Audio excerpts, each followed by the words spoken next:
RKG educational college Lucknow के शैक्षिक video की इस श्रृंखला में बीएड के समस्त छात्र अध्यापक एवं अध्यापकों का स्वागत है। नमस्कार, मैं doctor R V. Soni, assistant professor BEd विभाग आरकेजी एजुकेशनल कॉलेज लखनऊ। प्रिय विद्यार्थियों, छात्र अध्यापक एवं छात्र अध्यापिकाओं, क्या आपने कभी सोचा है कि समाज में किसी को उच्च स्थिति और किसी को निम्न स्थिति क्यों प्राप्त होती है और इसको क्या कहते हैं? कोई उच्च श्रेणी का होता है, कोई निम्न श्रेणी का होता है। तो ये विभेदीकरण की जो व्यवस्था है, उच्च और निम्न की व्यवस्था है, श्रेष्ठ और कमतर की जो व्यवस्था है, इस व्यवस्था को क्या कहते हैं? तो छात्रों, इस व्यवस्था को बोलते हैं सामाजिक स्तरीकरण। तो आज शैक्षिक वीडियो की श्रृंखला में हम सामाजिक स्तरीकरण क्या है, उसकी प्रक्रिया क्या है, इसको कौन कौन से आधार तय करते हैं, इसके बारे में चर्चा करेंगे। आज के हमारे पेपर का नाम है दार्शनिक एवं समाजशास्त्री परिप्रेक्ष्य में शिक्षा, philosophical and sociological perspective of education, class BEd, semester first, unit third, topic social stratification, यानी कि सामाजिक स्तरीकरण। आज के शैक्षिक वीडियो की श्रृंखला में हम जानेंगे सामाजिक स्तरीकरण का अर्थ क्या है, यानी कि सामाजिक स्तरीकरण का अर्थ, मीनिंग, सामाजिक स्तरीकरण की प्रक्रिया, प्रोसेस, सामाजिक स्तरीकरण के आधार यानी कारक, basis and factor of social stratification, और सामाजिक स्तरीकरण की विशेषताएं, कैरेक्टरिस्टिक्स, और सामाजिक स्तरीकरण और शिक्षा में संबंध। आज के वीडियो की श्रृंखला में आज हम सब इस चर्चा के बाद इन सभी प्रश्नों का उत्तर देने में समर्थ हो सकेंगे। पहले हम जानते हैं सामाजिक स्तरीकरण का अर्थ, मीनिंग क्या है सामाजिक स्तरीकरण का। सामाजिक स्तरीकरण, सामाजिक स्तरीकरण या स्तरीकरण वह प्रक्रिया है। देखो, सामाजिक स्तरीकरण मतलब समाज में स्तरीकरण। तो स्तरीकरण का अगर आप जान जाओगे तो सामाजिक स्तरीकरण का समझ जाओगे। तो स्तरीकरण क्या है? स्तरीकरण वह प्रक्रिया है जिसमें व्यक्तियों के समूहों को, इंडिविजुअल एक व्यक्ति नहीं, व्यक्तियों के समूहों को, ग्रुप को उनकी प्रतिष्ठा यानी प्रतिष्ठा के आधार पर जो ज्यादा फेमस है वो उच्च स्तर, जो निम्न, जो कम फेमस है उसको निम्न स्तर, उनकी प्रतिष्ठा, संपत्ति, जिनके पास ज्यादा संपत्ति है, जीवन यापन के ज्यादा साधन है, ठीक है, वो धनवान है, उनको उच्च स्थिति, और जिनके पास कम संपत्ति है, जीवन यापन के साधन कठिनाई से होते हैं, तो उनको निम्न स्थिति की प्राप्त होती है, मतलब धनी वर्ग और निर्धन वर्ग। और शक्ति, जो शक्तिशाली है, चाहे राजनीतिक रूप से हो, चाहे आर्थिक रूप से हो, चाहे किसी भी रूप से, उसको समाज में उच्च स्थिति, और जो शक्तिशाली नहीं है उसको समाज में निम्न स्थिति। यानी शक्ति की मात्रा के सापेक्ष पदानुक्रम में, पदानुक्रम मतलब हायरार्की सिस्टम, क्रम से, प्रथम, द्वितीय, तृतीय, इस टाइप से क्रम से। जैसे आप लोग विद्यालय प्रसाद में पढ़ा होगा, ये प्रिंसिपल, उसके नीचे टीचर्स, उसके नीचे और स्टाफ, अदर स्टाफ, किसी भी सिस्टम में जाइए तो ये एक पदक्रम, ये दूसरा पदानुक्रम, ये तीसरा पदानुक्रम हो जाएगा। ये पदानुक्रम होता है। तो श्रेणियों में उच्च से निम्न स्तर में वर्गीकृत किया जाता है। तो सामाजिक स्तरीकरण में हम समाज में लोगों को प्रतिष्ठा, संपत्ति और शक्ति की मात्रा के सापेक्ष में पदानुक्रम श्रेणियों में उच्च से निम्न स्तर में विभेद करते हैं। ये जो विभेदीकरण की व्यवस्था है, उच्च और निम्न की, श्रेष्ठ और इंफीरियर की, अधीनता की, ये जो व्यवस्था है, इसी व्यवस्था को हम जानते हैं सामाजिक स्तरीकरण। तो समाज में श्रेष्ठता और निम्नता, उच्च और निम्न की स्थिति बनी हुई है। यहाँ पे एक बात ध्यान देने की जरूरत है कि विभेदीकरण अलग होता है और स्तरीकरण अलग होता है। विभेदीकरण एक कुछ समय के लिए होता है, स्तरीकरण परमानेंट होता है, स्थायी होता है। और स्तरीकरण मतलब होता है समाज की जो मान्यताएं होती हैं, उन मान्यताओं के अनुसार समाज में लोगों को कुछ उच्च स्थिति प्राप्त होती है, किसी को निम्न स्थिति प्राप्त होती है। ये जो व्यवस्था है, इस व्यवस्था को हम बोलते हैं सामाजिक स्तरीकरण। हम उदाहरण ले सकते हैं, जैसे रिच वर्ग और ये पुअर वर्ग। मतलब गरीब वर्ग, रिच और धनी, रिच मतलब धनी और पुअर माने गरीब। समाज में जो रिच है उनके पास यौवनापन के साधन ज़्यादा होंगे, उनका घर मकान बड़ा होगा, उनके पास पैसा बड़ा होगा, तो समाज में उनको लोग ज़्यादा स्वागत करते हैं, ज़्यादा अवगत करते हैं, उनको उच्च स्थिति प्राप्त होती है। और जो इनसे इंफीरियर होते हैं, जो जूनियर होते हैं, जिनके पास कम प्रॉपर्टी थे, उनको पदानुक्रम वैसे निम्न स्थिति प्राप्त होती है। ये प्रकार की जो स्थिति है यही होता है सामाजिक स्तरीकरण।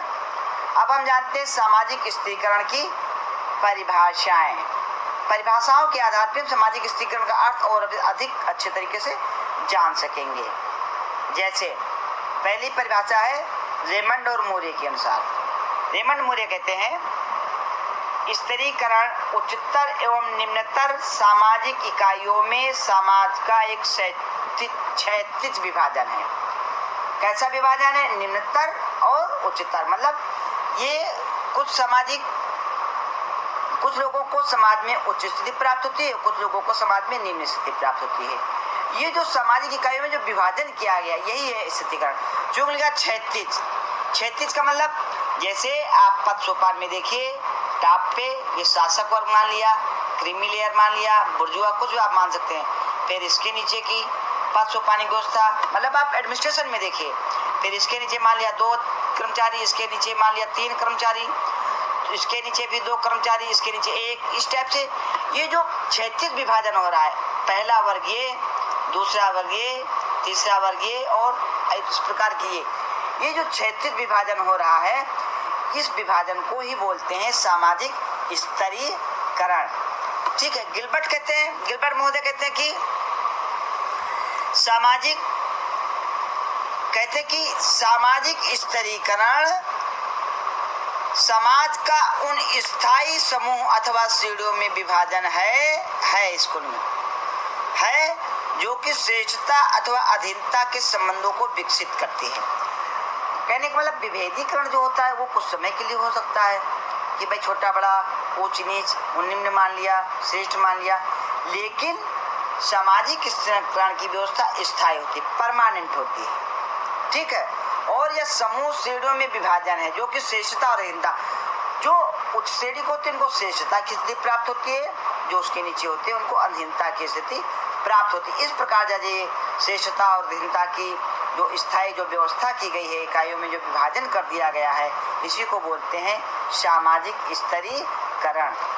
इस प्रकार से हम देखते हैं कि समाज में जो श्रेष्ठता और अधीनता, उच्च और निम्न की जो परमानेंट या स्थायी जो व्यवस्था है, ये व्यवस्था कैसे होती है? समाज की मान्यताओं के अनुसार। समाज की कुछ ऐसी मान्यताएं होती हैं, उन मान्यताओं के अनुसार किसी को श्रेष्ठ रूप में देखते हैं, किसी को निम्न रूप में देखते हैं।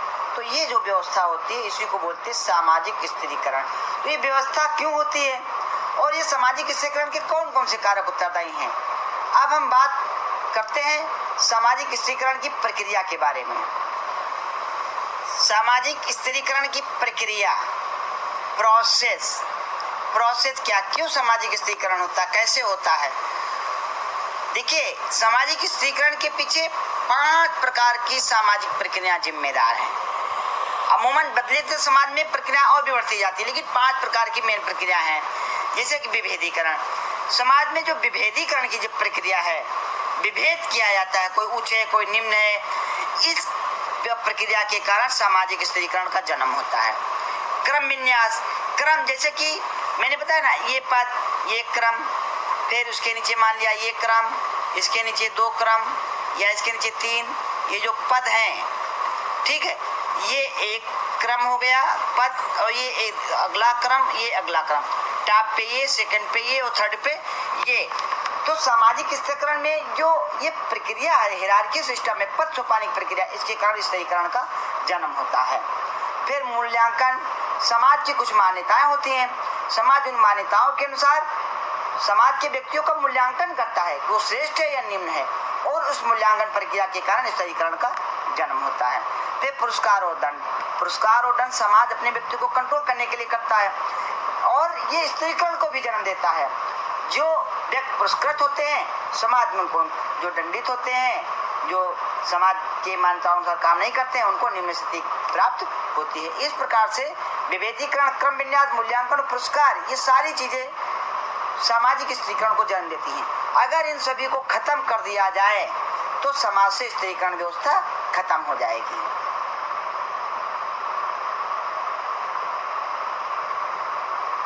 अब हम बात करते हैं, एग्जाम्पल देते हैं। ये देखिए सामाजिक स्त्रीकरण, तो ये जो पदसोपानी व्यवस्था है, एक पदसोपानी, 2 और 3, एक एग्जाम्पल दिया गया है। मान लिया शासक वर्ग है, तो इसको स्थिति उच्च स्थिति, शासक वर्ग में चाहे स्टेट हो सकता है, जमींदार हो सकते हैं, एडमिनिस्ट्रेटिव हो सकते हैं, इनको उच्च स्थिति प्राप्त होती है। फिर सेकंड स्थिति ये इन लोगों को सेकंड स्थिति प्राप्त हुई है। फिर थर्ड स्थिति इन लोगों को, ठीक है। ये पद सोपानी व्यवस्था किसी प्रकार से हो जाती है। अगर वो नीचे गिर गया, किसी ने धक्का मार दिया, उसको दंड स्वरूप निम्न स्थिति हो गई, ठीक है। किसी को ऊपर सारक ले लिया गया, ये ऊपर आ गए तो इनकी उच्च स्थिति प्राप्त हो गई। तो ये एक समाज में उच्च और निम्न की विभेदीकरण की जो व्यवस्था है, अधीनता की, श्रेष्ठता की जो व्यवस्था है, इसको ही हम बोलते हैं सामाजिक स्तरीकरण। अब बात करते हैं सामाजिक स्तरीकरण के आधार या कारक, बेसिक्स एंड फैक्टर। सामाजिक स्तरीकरण के कौन कौन से आधार हैं, कौन कौन के कारण हैं। तो सामाजिक स्तरीकरण के 2 आधार हैं, प्राणशास्त्रीय आधार ये, और दूसरा है प्राणशास्त्रीय आधार और दूसरा सामाजिक सांस्कृतिक आधार। देखिए वो आधार जो जीव वैज्ञानिकों ने बताए हैं शारीरिक संरचना के आधार पे, उसको बोलते हैं बायोलॉजिकल बेसिस या प्राणशास्त्रीय आधार। और वो आधार जिनको समाजशास्त्रियों ने बताया है, समाज की संरचना, स्ट्रक्चर, मान्यताओं के आधार पे बताया है, उसको बोलते हैं सांस्कृतिक और सामाजिक और सांस्कृतिक। और जो शारीरिक संरचना के आधार पे उसको बोलते हैं प्राणशास्त्रीय आधार, ये जीव वैज्ञानिकों ने दिया है, और सामाजिक आधार को समाजशास्त्रियों ने दिया है। जैसे प्राणशास्त्रीय आधार, प्राणशास्त्रीय आधार पे पहला है लिंग, जेंडर।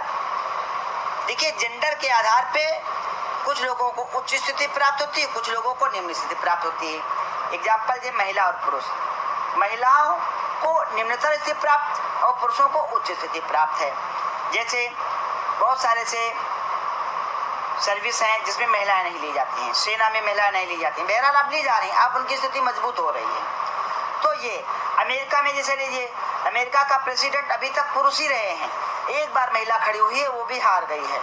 तो लिंग के आधार पे ये प्रभाव होता है कि उच्चतर और निम्नतर की स्थिति आ जाती है। और एज, ये आय नहीं है, ये इसको लिखते आयु, आयु, इसमें छोटा की मात्रा है, ये मिसप्रिंट है, आयु ने आयु, उम्र, एज। देखिए भारतीय समाज में जैसे जो बुजुर्ग होते हैं उनको आदर की स्थिति प्राप्त, सम्मानजनक दृष्टि हम देखते हैं, ठीक है। तो उम्र भी एक स्त्रीकरण का आधार है। प्रजाति, मानव में कुछ शारीरिक विशेषताएं होती हैं, उन विशेषताओं के आधार पर मानव को अनेक प्रजातियों में बांटा गया है। मुख्य रूप से 3 प्रजातियां होती हैं, जैसे काकेसाइड, मंगोलाइड और निग्रोनाइड। तो काकेसाइड जो है उसको उच्च स्थिति प्राप्त है, मंगोलाइड को उससे नीचे स्थिति प्राप्त है और निग्रोइड को सबसे निम्नतम स्थिति प्राप्त है। इस प्रकार से प्रजाति भी सामाजिक स्त्रीकरण का एक आधार है। फिर जन्म, रूप, रंग, बर्थ, ब्यूटी, कलर, इस प्रकार से भी जैसे कि जो राजा महाराजाओं में खानदान में जो जमींदार में जो जन्म लिया है या विदेशों में जन्म लिया तो समाज में उनको उच्च स्थिति प्राप्त होती है। रूप रंग के आधार पे जो गोरा है उसको अच्छी नज़र से देखते हैं, उनको अच्छी स्थिति प्राप्त होती है, जो काले हैं उनको निम्न स्थिति प्राप्त होती है। इस प्रकार से रंग, रूप, इस प्रकार से जितने भी हैं, लिंग, आयु, प्रजाति, जन्म, इस प्रकार से ये सब सामाजिक जो है प्राणशास्त्रीय कारक है, जिनके हमें कुछ लोगों को निम्न स्थिति और कुछ लोगों को उच्च स्थिति प्राप्त होती है। अगला है सामाजिक सांस्कृतिक आधार, सामाजिक जिनको समाजशास्त्रियों ने तय किया है। जैसे संपत्ति, समाज में संपत्ति का बंटवारा बराबर नहीं है, कुछ लोगों के पास संपत्ति अत्यधिक है, उनके जीवन यापन के साधन ज़्यादा हैं, ठीक है, वो जीवन यापन के साधन ज़्यादा हैं, अभिलाषापूर्ण जीवन व्यतीत कर रहे हैं, उनको समाज में उच्च स्थिति प्राप्त होती है। और जो श्रमिक वर्ग हैं कम संपत्ति है, जीवन यापन के साधन कठिनाई से जुटा पाते हैं, जितनी ज़्यादा कठिनाई से जुटा पाते हैं उनकी निम्न स्थिति प्राप्त होती है। फिर व्यवसाय, बिजनेस, व्यवसाय के आधार पे भी स्तरीकरण व्यवस्था जन्म लेती है। जैसे समाज में ऐसे व्यवसाय अगर आप कर रहे हो जिसको समाज के द्वारा मान्यता प्राप्त है, जिसको समाज में उच्च दृष्टि देखते हैं, आप उसको उच्च स्थिति प्राप्त होगी। और ऐसे व्यवसाय जिनको समाज में निम्न श्रेणी में देखा जाता है, पैसा तो ज़्यादा आ रहा है लेकिन आपको निम्न स्थिति प्राप्त होगी। जैसे कि सुअर पालन, मुर्गी पालन, पैसे वाला धंधा है, इनकम ज़्यादा होगी लेकिन समाज में आपको निम्न स्थिति प्राप्त होगी, उच्च स्थिति प्राप्त नहीं होगी। इस प्रकार से व्यवसाय जो है हमारे सामाजिक स्थिरीकरण का एक आधार है। फिर धार्मिक ज्ञान, समाज में जिनको धार्मिक ज्ञान है, प्रवचन अच्छा कर लेते हैं, पूजा पाठ करते हैं, उनको समाज में अच्छी नजरों से देखा जाता है और उनको उच्च स्थिति प्राप्त होती है। और इसके विपरीत जो है उनको निम्न स्थिति प्राप्त होती है। फिर राजनीतिक सत्ता, भाई पावर चाहे इकोनॉमिकल हो चाहे पॉलिटिकल हो, तो जिसको राजनीति में पावर है, राजनीतिक सत्ता प्राप्त है, जैसे कि ग्राम प्रधान ले लो, पद ले लो या MP MLA लो, ये इनके पास संपत्ति व्यवसाय कुछ भी मायने नहीं रखता है। राजनीतिक पावर, धार्मिक ज्ञान मायने नहीं रखता, राजनीतिक पावर इनके पास है, इसलिए हम उनको उच्च स्थिति में रखते हैं। और ये सब मान्यता प्राप्त है समाज द्वारा। समाज ने इन सभी को मान्यता दिया है और ये समस्त प्रकार के आधार सामाजिक और सांस्कृतिक आधार हैं जिससे हम समाज में उच्च और निम्न की स्थिति को प्राप्त होते हैं। और ये जो व्यवस्था है सामाजिक स्थिरीकरण के नाम से जानी जाती है। इस प्रकार हम देखते हैं कि जीव विज्ञान को द्वारा जो आधार बताए गए हैं उनके आधार पे समाज में कुछ लोगों को उच्च स्थिति प्राप्त होती है, कुछ लोगों को निम्न स्थिति प्राप्त होती है। और एक विभेदीकरण की व्यवस्था है। काकसाइट, मंगोलाइट, निग्रोनाइट, अनेक प्रकार की प्रजातियां हैं। जंग, रंग, रूप, जात आदि के आधार पर उच्च और निम्न स्थिति प्राप्त होती है। कुछ सामाजिक और सांस्कृतिक कारक हैं जिनके आधार पर भी समाज में उच्च और निम्न स्थिति को हम प्राप्त होते हैं। ये जो विभेदीकरण की व्यवस्था है, चाहे प्राणशास्त्रीय आधार पे हो चाहे सामाजिक और सांस्कृतिक के आधार पे हो, ये परमानेंट होनी चाहिए। अगर परमानेंट नहीं है तो विभेदीकरण हो जाएगा। परमानेंट और विभेदीकरण और स्थिरीकरण में अंतर होता है। स्थिरीकरण परमानेंट होता है और समाज के द्वारा मान्यता प्राप्त होता है। ऐसी व्यवस्था को हम सामाजिक स्थिरीकरण के नाम से जानते हैं। अब हम जानते हैं सामाजिक स्थिरीकरण की विशेषताएं क्या क्या हैं। सामाजिक स्थिरीकरण का अर्थ, परिभाषा और उसके आधारों को देखते हुए सामाजिक स्थिरीकरण की कुछ विशेषताएं प्रकट होती हैं। उन विशेषताओं के बारे में जानते हैं कि सामाजिक स्थिरीकरण की क्या विशेषताएं हैं। जैसे पदों का क्रम विन्यास होता है। मैंने बताया ना, जैसे पद सोपाने की जो व्यवस्था होती है इस प्रकार से क्रम, मतलब किसी को प्रथम स्तर का स्टेटस, प्रथम स्तर का दर्जा प्राप्त होता है, किसी को निम्न स्तर का दर्जा प्राप्त होता है। तो फर्स्ट, फिर सेकेंड, फिर थर्ड, ये अनेक भागों में बटे हो सकते हैं। उच्च श्रेणी ऊपर के जो होंगे उच्च श्रेणी होगा, नीचे के जो होंगे निम्नतर श्रेणी को प्राप्त होंगे। तो इस प्रकार से ये व्यवस्था होती है। और दूसरी बात, अगली विशेषता ये होती है कि यह समाज के बड़े भूभाग में लागू होता है। अगर हम आपस में लागू कर लें, कोई आप निम्न हो मैं उच्च हूँ, तो ये व्यवस्था सामाजिक स्थिरीकरण के अंतर्गत नहीं आएगी। यह समाज के बड़े भाग में लागू होता है। किनको, मतलब 36 है ना, 36 इस टाइप से, पहले ये व्यवस्था, फिर उसके बाद की व्यवस्था, पहले प्रथम श्रेणी, फिर द्वितीय श्रेणी, फिर 33, इस टाइप से। तो 36 न कि लंबावत, 36 व्यवस्था के अनुसार होता है और बड़े भाग पे लागू होता है। और इसकी प्रकृति सामाजिक होती है कि अगर हम सामाजिक है तभी सामाजिक स्थिरीकरण होगा। अदर स्थिरीकरण, अगर किसी अदर कोई कारण होगा तो हम दूसरी चीज में नहीं, क्यों हम सामाजिक स्थिरीकरण का अध्ययन कर रहे हैं, तो इसकी प्रकृति सामाजिक है। और यह लंबी अवधि का होता है। ये कुछ समय के लिए नहीं होता है, ये लंबी अवधि के लिए होता है। और यह प्रक्रिया सार्वभौमिक प्रक्रिया होती है, मतलब प्रत्येक समाज में पाई जाती है उच्चतर और निम्नतर की व्यवस्था। हम जब से मानव का जन्म हुआ है, प्रजातंत्र जरूर है लेकिन सभी पांचों उंगलियां क्या बराबर है? नहीं बराबर है, छोटी बड़ी है, विभेदीकरण है। तो इसी प्रकार से समाज में सभी इंसान बराबर नहीं है, उनमें किसी न किसी आधार पे निम्नतर और उच्चतर स्थिति उनको प्राप्त होती है। इसी को बोलते हैं सामाजिक स्थिरीकरण। अब बोलते हैं सामाजिक स्थिरीकरण और शिक्षा में संबंध। सामाजिक स्थिरीकरण और शिक्षा में घनिष्ठ संबंध है। जैसे सामाजिक स्थिरीकरण का शिक्षा पे प्रभाव। भाई दो चीजें होती, सामाजिक स्थिरीकरण शिक्षा पे प्रभाव और शिक्षा का सामाजिक स्थिरीकरण पे प्रभाव। तो सामाजिक स्थिरीकरण आप वैदिक काल ले लीजिए, सामाजिक स्थिरीकरण वर्ण व्यवस्था पे थे, ब्राह्मण क्षत्रिय वैश्य शूद्र। तो जो उच्च वर्ग ब्राह्मण क्षत्रिय वैश्य, सामाजिक स्थिरीकरण का शिक्षा पर प्रभाव मतलब जैसा समाज में स्थिरीकरण होता है शिक्षा की वैसी ही व्यवस्था होती है। जैसे वैदिक काल में वर्ण व्यवस्था थी तो वर्णों के अनुसार शिक्षा की व्यवस्था थी। उसी प्रकार मंगोलायट, काकेसाइट, निग्रोनाइट की प्रजातियां उसी के अनुसार शिक्षा व्यवस्था थी। आर्थिक स्तर पे ले लीजिए, जो उच्च वर्ग आर्थिक स्थिति जिनकी मजबूत थी उनके लिए शिक्षा की व्यवस्था होती है। अब लोकतंत्र चल रहा है तो लोकतंत्र में भी सामाजिक स्थिरीकरण के अनुसार शिक्षा है। जैसे जो उच्च वर्ग है, कुलीन वर्ग है, आर्थिक रूप से संभ्रांत वर्ग है, वो अच्छे कॉलेजों में पढ़ रहे हैं। जो निम्न वर्ग है वो सरकारी कॉलेजों में या निम्न स्तर के क्षेत्रीय कॉलेजों में पढ़ रहे हैं। तो सामाजिक स्थिरीकरण के कारण शिक्षा पे प्रभाव पड़ता है। बी है शिक्षा का सामाजिक स्तर पर प्रभाव। अब शिक्षा भी सामाजिक स्थिरीकरण को प्रभावित करती है। जैसे जेंडर के आधार पर सामाजिक स्थिरीकरण होता है। जब लोग शिक्षित हुए तो जेंडर का प्रभाव कम हो गया। आज महिलाएं भी शिक्षित होकर के समाज में उच्च स्थिति को प्राप्त कर रही हैं, जॉब कर रही हैं। ठीक है, आर्थिक स्तर पर लोग शिक्षित होते हैं, ज्यादा धनोत्पादन करते हैं और उच्च स्तर की स्थिति को प्राप्त कर लेते हैं।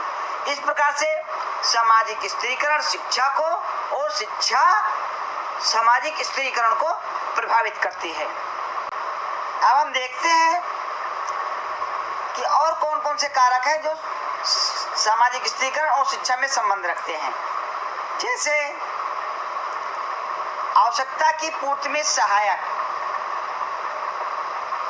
चाहे सामाजिक स्थिरीकरण की आवश्यकता हो चाहे शिक्षा की आवश्यकता हो, दोनों एक दूसरे की पूर्ति में सहायक हैं। शक्ति संतुलन, समाज में शक्ति संतुलन चाहे पुरस्कार और दंड के स्वरूप हो, चाहे राजनीतिक शक्ति के आधार पे हो, चाहे जेंडर के आधार पे हो, सामाजिक स्थिरीकरण और शिक्षा दोनों शक्ति संतुलन में सहायक होते हैं। इसमें संतुलन बना रखते हैं शक्ति में। सहयोग में बढ़ावा, शिक्षा सामाजिक स्थिरीकरण में सहयोग देती है, सामाजिक स्थिरीकरण शिक्षा व्यवस्था में सहयोग देते हैं। तो एक दूसरे सहयोग में बढ़ावा होते हैं। मनोवृत्तियों का निर्धारण, दोनों मनोवृत्तियों के निर्धारण करते हैं। सामाजिक स्थिरीकरण में चाहे जेंडर के आधार पे, उम्र के आधार पे, आर्थिक स्थिति के आधार पे, राजनीतिक पावर के आधार पे सामाजिक स्थिरीकरण होता है। और शिक्षा व्यवस्था इन मनोवृत्तियों में परिवर्तन भी लाती है। तो मनोवृत्तियों में परिवर्तन लाना भी सामाजिक स्थिरीकरण को प्रभावित करता है। तो शिक्षा और सामाजिक स्थिरीकरण मनोवृत्तियों के निर्धारण में सहायक होते हैं। अगला है व्यक्तियों की भूमिका एवं परिस्थितियों का निर्धारण। सामाजिक स्थिरीकरण और शिक्षा दोनों व्यक्तियों की भूमिका यानी रोल और परिस्थिति मतलब उनके स्टेटस को निर्धारित करते हैं। जो शिक्षित व्यक्ति हो जाता है उसको समाज में अच्छी स्टेटस मतलब उच्च स्तर को प्राप्त होता है। और सामाजिक स्थिरीकरण भी व्यक्तियों की भूमिका को निर्धारित करता है। उत्तरदायित्व की भावना का विकास, सामाजिक स्थिरीकरण और शिक्षा दोनों के द्वारा व्यक्तियों में उत्तरदायित्व की भावना का विकास होता है। इस प्रकार हम देखते हैं कि सामाजिक स्थिरीकरण और शिक्षा दोनों एक ही सिक्के के दो पहलू हैं। तो सामाजिक स्थिरीकरण शिक्षा व्यवस्था को प्रभावित करता है और शिक्षा व्यवस्था सामाजिक स्थिरीकरण को प्रभावित करता है। दोनों एक दूसरे को प्रभावित करते हैं। इस प्रकार से आज के इस शैक्षिक वीडियो की श्रृंखला में हमने जाना कि सामाजिक स्थिरीकरण का क्या अर्थ है, सामाजिक स्थिरीकरण का अर्थ जाना, सामाजिक स्थिरीकरण की प्रक्रिया के बारे में जाना, सामाजिक स्थिरीकरण के आधार बेसिस और फैक्टर, सामाजिक स्थिरीकरण की विशेषताएं और सामाजिक स्थिरीकरण ये परिवर्तन नहीं है, सामाजिक स्थिरीकरण है। स्थिरीकरण, सामाजिक स्थिरीकरण और शिक्षा में संबंध के बारे में जाना। आज की शैक्षिक वीडियो की श्रृंखला में बस इतना ही। अगले टॉपिक पे नए फिर वीडियो श्रृंखला में आपसे मुलाकात होगी। तब तक के लिए थैंक यू, नमस्कार, जय हिंद।